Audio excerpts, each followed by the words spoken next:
The deeper the rabbit hole goes, the stranger things get.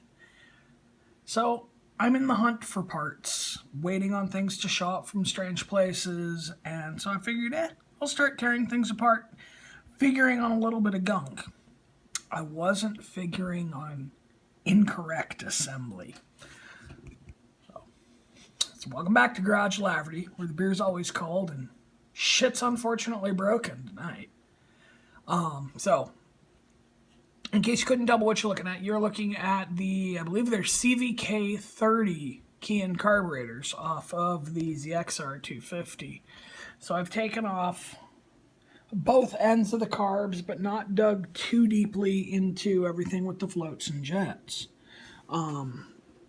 As I pulled off the bowls, you can just see all the nasty, disgusting crap in all of them.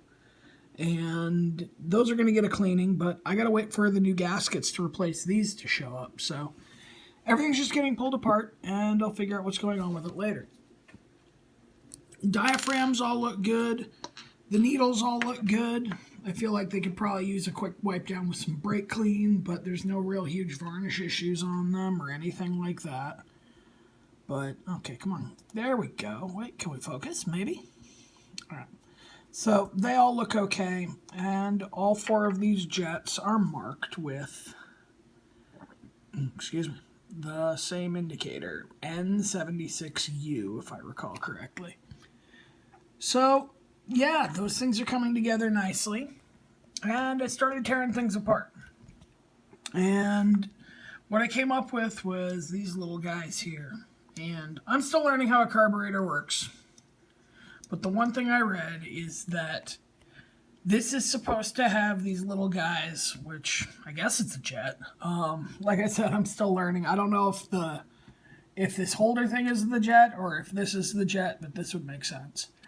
And it's supposed to have 122s on the outside and 125s on the inner two. Don't know why. Just know it's supposed to. And if you look at through all the rust here, you've got a 122 here. This one should be a 125. Just because for some reason the center two are 125s. But wait. That says 122 as well. Well, if it'll focus. There we go. 122.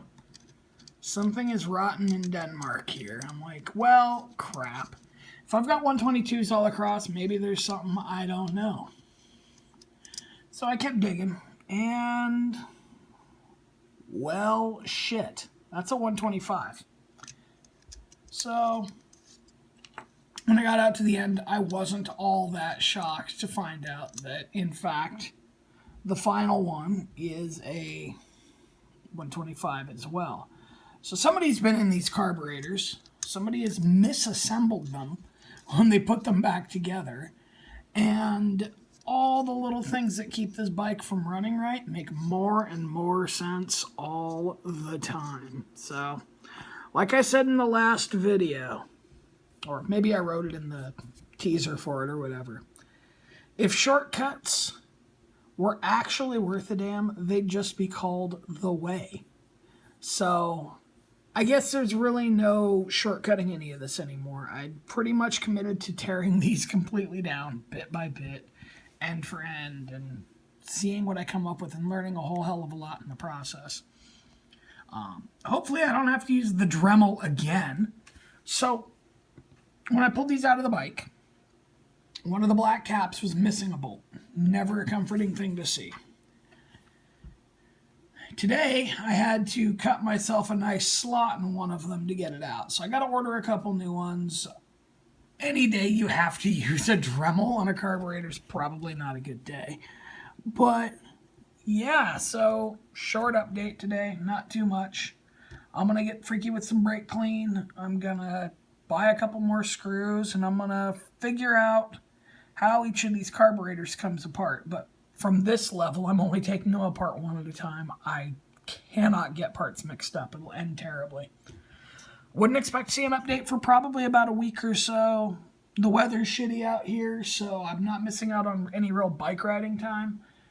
My gaskets still haven't shown up from Thailand, and a couple nights ago I put in an order for a brand new petcock from, it's actually being shipped from Japan. I ordered it from a site called MegaZip.